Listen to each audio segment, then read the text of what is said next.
हरे कृष्णा। आप सभी का दिन शुभ और मंगलमय हो। इससे पहले का अध्याय सुनने के लिए आप सभी का बहुत बहुत आभार। आज सुनिए आगे की कथा। श्री सूत जी कहते हैं, हे विप्रवरो, हाटकेश्वर क्षेत्र में सिद्धेश्वर नामक लिंग है। उस लिंग के रूप में वहां साक्षात भगवान शंकर स्वयं ही प्रकट हैं। वे स्मरण और दर्शन करने से सदा सभी प्रकार की सिद्धि देने वाले हैं। जो मनुष्य पवित्र भाव से भक्ति पूर्वक उन सिद्धेश्वर का दर्शन या स्पर्श करता है, वह दुर्लभ मनोरथ को भी शीघ्र प्राप्त कर लेता है। उस क्षेत्र में पहले स्पर्श और दर्शन करने से सैकड़ों पुरुष सिद्धि को प्राप्त हो चुके हैं और कितने ही मनुष्य केवल प्रणाम करने से ही सिद्धि के भागी हुए हैं। श्री सूत जी कहते हैं कि पूर्व काल में जब मैं पिता के घर में रहता था, मेरे सामने ही एक दिन वहां महातेजस्वी वत्स मुनि पधारे। उस समय उनका दर्शन करके मेरे पिताजी ने भक्ति भाव से उन्हें प्रणाम किया और अर्घ्य देकर विनय पूर्वक पूछा, हे विप्रवर, आपका स्वागत है। आप कहाँ से आए हैं? मेरे लिए यथोचित सेवा के निमित्त कोई आज्ञा हो तो दीजिए। वत्स जी कहने लगे, सूत, मैं तुम्हारे आश्रम पर चातुर्मास व्रत करना चाहता हूँ। अगर तुम मेरी सेवा करो तो मैं यही चौमासा कर सकूं। लोमहर्षण जी ने कहा, हे ब्राह्मण, मैं निसंदेह आपकी आज्ञा का पालन करूंगा। फिर ऐसा कहकर मेरे पिताजी मुझसे बोले कि वत्स, तुम्हें प्रतिदिन इन महर्षि की सेवा करनी चाहिए। तब मैं विनीत भाव से उनकी सेवा टहल के सभी कार्य करने लग गया। वे रात में मुझे विचित्र विचित्र कथाएं सुनाया करते थे। एक समय कथा के अंत में मैंने पूछा कि भगवान, समुद्र सहित संपूर्ण धरातल को आपने थोड़ी ही अवस्था में कैसे देख लिया? जिन द्वीप, समुद्र और पर्वतों की चर्चा आपने की है, वहां तक तो मनुष्य मन के द्वारा भी कभी किसी प्रकार नहीं जा सकते। हे मुनीश्वर, ये किसी तपस्या का प्रभाव है या फिर मंत्र का पराक्रम है जिससे आपने संपूर्ण भूतल को देख लिया है? वत्स मुनि ने हंसकर कहा, ये तुमने ठीक समझा है। मेरे मंत्र का ही ऐसा पराक्रम है। मैं प्रतिदिन भगवान शिव के समीप षडक्षर मंत्र अर्थात ओम नमः शिवाय मंत्र का 8000 जप करता हूं। इससे तीनों काल मेरी युवावस्था सदा स्थिर रहती है। मुझे भूत और भविष्य का ज्ञान है और मेरा जीवन सदा सुखमय बना रहता है। मेरी आयु लाखों वर्षों की हो गई है, फिर भी अभी प्रथम अवस्था अर्थात किशोरावस्था की ही दिखाई देती है। एक समय मेरी पत्नी की मृत्यु हो जाने पर जब मैं उसके लिए शोक कर रहा था, तब मेरे सुहृदों ने मुझसे कहा कि अरे भैया, तुम शोक क्यों कर रहे हो? एक न एक दिन तो हम सभी की मृत्यु होने वाली है, इसके लिए रोना क्या है? तुमने अपनी पत्नी को पहले से नहीं देखा था, वह अदर्शन से ही तुम्हें प्राप्त हुई थी और अब पुनः अदर्शनावस्था को ही चली गई है। न वह तुम्हारी थी न तुम उसके, फिर व्यर्थ शोक क्यों करते हो? किसी का किसी के साथ एक स्थान पर सदा निवास नहीं होता। अपने शरीर के साथ भी मनुष्य सदा नहीं रह सकता। फिर इस शरीर से अलग जो दूसरे लोग हैं, उनके साथ भला सदा के लिए कैसे रहा जा सकता है? जो मरे हुए संबंधी, खोई हुई वस्तु और बीती हुई बातों के लिए शोक करता है, वह दुख से दुख उठाता है। इस प्रकार वे सभी सुहृद मुझे समझा बुझाकर घर ले आए। घर आने पर मैंने ये प्रतिज्ञा की कि जहां कहीं भी सर्प को देखूंगा वहीं उसे डंडे से मार डालूंगा, क्योंकि मेरी पत्नी को सांप ने ही काट खाया है। ऐसा निश्चय करके एक समय मैं घूमता हुआ चमत्कारपुर में पहुंच गया। वहां एक कुंड से निकलकर पड़े हुए विशाल जल सर्प को देखा। देखते ही उसे मारने के लिए मैंने अपना डंडा उठाया। तब वह सांप कहने लगा कि भाई, पहले मेरी बात सुन लो, फिर तुम्हें जो सही लगे वो कर लेना। ब्राह्मण, वे सर्प दूसरे ही होते हैं जो मनुष्यों को काटते हैं। हम तो पानी में रहने वाले सांप हैं। हमारा केवल रूप ही सांप का होता है, लेकिन हम में विष नहीं होता। लेकिन उस पानी वाले सांप के ऐसा कहने पर भी मैंने उस पर डंडे का प्रहार कर ही दिया और उस डंडे का स्पर्श होते ही वह एक तेजस्वी महापुरुष के रूप में बदल गया। इस आश्चर्य को देखकर मैंने उस महापुरुष से प्रणाम करके कहा कि प्रभु, मेरा अपराध क्षमा कीजिए, आप कौन हैं? तब वे प्रसन्न होकर मुझसे बोले कि मेरा वृतांत सुनो। मैं पहले राजा चमत्कार के बनवाए हुए उत्तम नगर में एक ब्राह्मण था। वहां भगवान सिद्धेश्वर जी का एक उत्तम शिवालय है। किसी समय वहां यात्रा का महोत्सव था। उस अवसर पर बहुत से ऋषि मुनि वहां पधारे हुए थे और देवाधिदेव महेश्वर को प्रणाम करके वे उनके सम्मुख बैठ गए। फिर आपस में कथा वार्ता करने लगे। वे सभी दया और धर्म से युक्त थे और उनमें से कितने ही महात्मा उस देवालय में भक्ति पूर्वक नृत्य करते थे। इस प्रकार जब वहां महान उत्सव हो रहा था, उसी समय मैं बहुत से समवयस्क युवकों के साथ उसी स्थान पर चला गया। मेरे दुष्ट साथियों ने उस उत्सव में विघ्न डालने के लिए मुझे बार बार प्रेरित किया। तब मैं एक भयंकर आकार वाले विशाल जल सर्प को लेकर आगे बढ़ा और उस महान जन समुदाय में उस सर्प को फेंक दिया। सर्प को देखकर मृत्यु के भय से व्याकुल होकर सब लोग वहां से भाग निकले। वहीं सुमन नाम वाले एक तपस्वी भी थे, जो अपने उत्तम शिष्यों के साथ वहां आकर समाधि में लीन थे।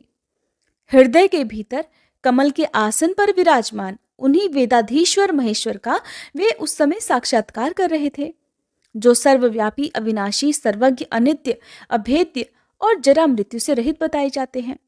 उन तपस्वी के सभी अंगों में रोमांच हो रहा था। उनके नेत्रों से आनंद अश्रुओं की अजस्र धारा प्रवाहित होकर उन्हें भिगो रही थी।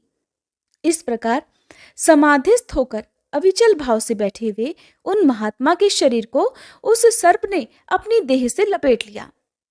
उसी समय उनका एक शिष्य वहां आ गया, जो बड़ा तपस्वी था, जिसका नाम श्रीवर्धन था। उसने अपने गुरु के शरीर से लिपटे हुए सांप को और पास में ही मुझे खड़े हुए देखकर समझ लिया कि इसी ने ये दुष्टता की है। तब उसने क्रोधित होकर कहा कि अगर मैंने निर्विकल्प चित्त से महादेव जी का ध्यान किया है, तो उस सत्य से ये दुष्टात्मा ब्राह्मण ऐसे ही सांप वाली आकृति का हो जाए। उसके इतना कहते ही मैं उसी क्षण भयंकर सर्प शरीर को प्राप्त हो गया। फिर समाधि से विरत होने पर मुनि ने अपने शरीर पर भयंकर आकार वाले सांप को देखा। फिर सांप की ही आकृति में स्थित मुझे महान दुख उठाते हुए देखा, तो पास खड़ी हुई सभी जनता को तटस्थ और भय से संतृष्ट पाया। तब उन्होंने ज्ञान दृष्टि से सब कुछ जान लिया और मेरे प्रति दया भाव से भरकर अपने शिष्य से कहा कि श्रीवर्धन, तुमने ये सब कर्म करके मेरा प्रिय नहीं किया, इस दीन ब्राह्मण को श्राप दे दिया। ये तपस्वियों का धर्म नहीं है, जो मान और अपमान में समान रहे, ढेला, पत्थर और सोने को एक सा समझे तथा शत्रु और मित्र के साथ एक सा स्नेहपूर्ण बर्ताव करे, वही तपस्वी सिद्धि को प्राप्त होता है। और तुमने अज्ञानवश इस ब्राह्मण को शाप दे दिया है। ये तुम्हारा बाल चापल्य ही तो है। मेरी आज्ञा से इसके प्रति पुनः तुम्हें अपना प्रमाद प्रकट करना चाहिए। ये सुनकर शिष्य श्रीवर्धन ने हाथ जोड़कर गुरु को प्रणाम करके कहा कि मैंने ज्ञान अथवा अज्ञान से, हे गुरुवर, जो बात कहती है वह निस्संदेह वैसी ही होगी। गुरु बोले, वत्स, मैं जानता हूं कि तुम्हारी वाणी कभी झूठी नहीं हो सकती। फिर भी मैं ये बार बार कहता हूं कि तपस्या और धर्म से हीन पुरुषों की जो चाल होती है, वही तपस्वी मुनियों की नहीं होती। उन यतियों के लिए तो एकमात्र क्षमा ही सिद्धि देने वाली बताई गई है। इसलिए तपस्वी जनों को सदा क्षमा का आदर्श सामने रखकर ही बर्ताव करना चाहिए। पापी के प्रति कभी खुद पापी नहीं बनना चाहिए। यही सनातन बुद्धि है। जो पापात्मा पाप करता है वह स्वयं ही नष्ट हो जाता है। जो पापी के प्रति स्वयं भी पाप पूर्ण बर्ताव करता है वह उत्तम ज्ञान से रहित है, क्योंकि वो तो जले हुए को ही जलाता है और मरे हुए को ही मारता है। जो अपना उपकार करने वाले पुरुषों के प्रति ही साधुतापूर्ण बर्ताव करता है, उसकी उस साधुता में क्या विशेषता है? जो अपनी बुराई करने वालों के प्रति भी साधु भाव रखता है, वही जनता द्वारा साधु कहा जाता है। अपने शिष्य से ऐसा कहकर गुरुजी ने परम दया से युक्त होकर फिर मुझसे कहा कि सर्प, मेरे शिष्य की बात झूठी नहीं हो सकती, अर्थात इसने जो भी शाप तुम्हें दिया है वो झूठा नहीं हो सकता। इसलिए अब तुम कुछ समय तक सर्प के शरीर में ही स्थित रहकर अपने उद्धार की प्रतीक्षा करो। तब मैंने पूछा, हे मुनिश्रेष्ठ, मेरा शाप कब दूर होगा? उन्होंने उत्तर दिया, जो शिवालय में एक क्षण भी संगीत आदि का आयोजन करता है, उसके धर्म की संख्या नहीं बताई जा सकती। इसी प्रकार जो उस महोत्सव में विघ्न डालता है, उसके पाप की भी कोई गणना नहीं कर सकता। इसलिए तुम भी पापी ब्राह्मण हो। इसलिए तुम्हारी मुक्ति इस समय तो नहीं होगी, फिर भी मेरी एक बात सुनो। जो श्रद्धा पूर्वक भगवान शिव के षडक्षर मंत्र अर्थात ओम नमः शिवाय मंत्र का जाप करता है, उसका ब्रह्म हत्या जनित पाप भी नष्ट हो जाता है। 10 बार षडक्षर मंत्र के एक जप से, एक दिन का, और 20 बार के जप से मनुष्य 1 वर्ष का पाप धो डालता है। इसलिए अब तुम जल में रहकर आदर पूर्वक इस मंत्र का जप करो, जिससे जन्मांतर में किया हुआ तुम्हारा पाप भी क्षीण हो जाए। जब वत्स नाम वाले एक ब्राह्मण तुम्हें क्रोध पूर्वक डंडे से मारेंगे, उस समय तुम्हारा उद्धार हो जाएगा। ऐसा कहकर वे मुनि मौन हो गए और फिर मैं इस जलाशय में रहकर षडक्षर मंत्र का जप करता रहा। हे ब्राह्मण, आज तुम्हारी कृपा से मुझे इस सर्प योनि से मुक्ति मिल गई, इसलिए शीघ्र बताओ मैं तुम्हारा कौन सा प्रिय कार्य करूं। तब मैंने उस दिव्य रूपधारी सर्प से कहा, भगवान, मुझे कुछ कल्याणकारी उपदेश दे दीजिए, जिससे मुझे अपनी प्रिय पत्नी के विनाश का दुख न हो तथा निर्धनता, रोग और शत्रु से पराजय का कष्ट भी न हो। मेरा ये प्रश्न सुनकर उस श्रेष्ठ पुरुष ने कहा, हे द्विजवर, भगवान शिव का षडक्षर मंत्र मनुष्यों का सभी पाप और अमंगल हर लेने वाला है। हे ब्राह्मण, तुम रात दिन उस मंत्र का यथाशक्ति जप करते रहो।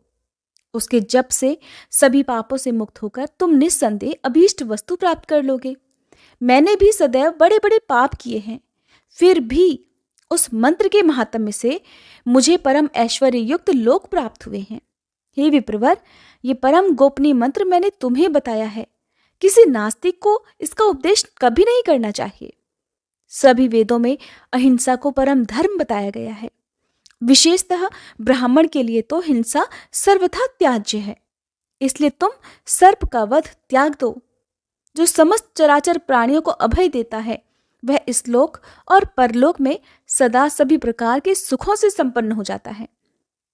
भगवान शंकर के समान कोई देवता नहीं है, गंगा जी के समान कोई दूसरी पवित्र नदी नहीं है, और हिंसा के समान बढ़कर कोई पाप नहीं है, और दया से बढ़कर कोई धर्म नहीं है। फिर वह अहिंसा रूप धर्म सुनकर मैंने परलोक के भय से दुखी होकर उस ब्राह्मण से पूछा कि भगवान, मैंने बड़े बूढ़ों के मुख से ये बात सुनी है कि राजा अगर वन में मृगों का वध करे तो उसे दोष नहीं लगता है, और चिकित्सा शास्त्र के विद्वान कहते हैं कि मांस खाने वाले लोग विशेष पुष्ट और दीर्घजीवी होते हैं। इसलिए इस विषय में मुझे परम हितकारक बात बताइए। आपके मुंह से जो कोई बात निकलेगी उसका मैं संदेह रहित पालन करूंगा। मेरी बात सुनकर वे पुनः इस प्रकार बोले, हे द्विश्रेष्ठ, ऐसी बात ना कहो।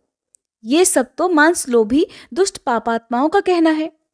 वही ऐसा मानते हैं कि मांसाहार करने से आयु लंबी होती है और हष्ट-पुष्ट होते हैं। अहो, संसार में वे निर्दयी पापात्मा और दुष्ट पुरुष अत्यंत शोचनीय हैं, जो सब दोषों की खान रूप मांसाहार का सेवन करते हैं। मांस ना तो आयु बढ़ाने का साधन है और न ही आरोग्य और बल का कारण है। उसे जो गुणकारक बताया जाता है वो सब झूठ है। इसका दृष्टांत भी मुझसे सुनो। मांस भोजी मनुष्य भी रोग से पीड़ित, दुर्बल और कम आयु वाले देखे जाते हैं, और जो मांस नहीं खाते वो भी पृथ्वी पर निरोगी, दीर्घायु और हष्ट-पुष्ट अंगों वाले होते हैं। इसलिए मांस को सर्वथा त्याग देना चाहिए। जो जीवन की इच्छा रखने वाले जीवों के मांस खाता है वो घोर नरक में जाता है, और वहां उन्हीं प्राणियों द्वारा जिसको उन्होंने मारा है वह स्वयं भक्षण किया जाता है। मांस की उत्पत्ति घास, लकड़ी या पत्थर से नहीं होती। किसी जीव की हिंसा करने पर ही मांस मिलता है, इसलिए उसका सर्वथा त्याग कर देना चाहिए। विद्वान पुरुषों को उचित है कि वे सब जीवों को अपने ही समान देखें और पूरी शक्ति लगाकर उनकी रक्षा करें, ना कि उन्हें मारें। जो जीवों को मारता है या जो मारने की अनुमति देता है और उसे काट काट कर अलग करता है, फिर जो खरीदता है, जो बेचता है और जो उसे पकाकर तैयार करता है, या जो उसे परोसता है और जो खाने वाला है, ये 8 प्रकार के व्यक्ति घातक अर्थात हिंसक माने गए हैं। खरीदने वाला व्यक्ति धन से मारता है, खाने वाला खाने के द्वारा हत्या करता है, और घातक वध और बंधन के द्वारा मारता है। इस प्रकार जीवों का 3 तरह से वध होता है। जो मन, वाणी और कर्म द्वारा किसी भी जीव की हिंसा नहीं करता, वह जरा मृत्यु से रहित परम धाम को प्राप्त होता है। शाक, मूल और फल का भोजन करने वाला ब्रह्मचर्य परायण पुरुष भी अगर हिंसा कर्म में लीन है तो उसे अपने नियम और व्रत का कोई फल नहीं मिलता। एक मनुष्य 100 से भी अधिक वर्षों तक बड़ी भारी तपस्या कर लेता है और दूसरा दया से प्रेरित होकर केवल अहिंसा व्रत का पालन करता है, तो इन दोनों में जो दयालु पुरुष है वही श्रेष्ठ है।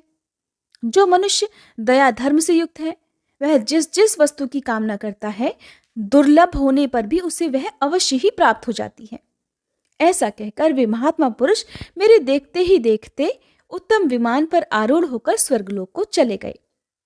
महामते, षडक्षर मंत्र के महात्म्य से गंधर्व लोग उनका यशोगान और किन्नर स्तुति करते थे।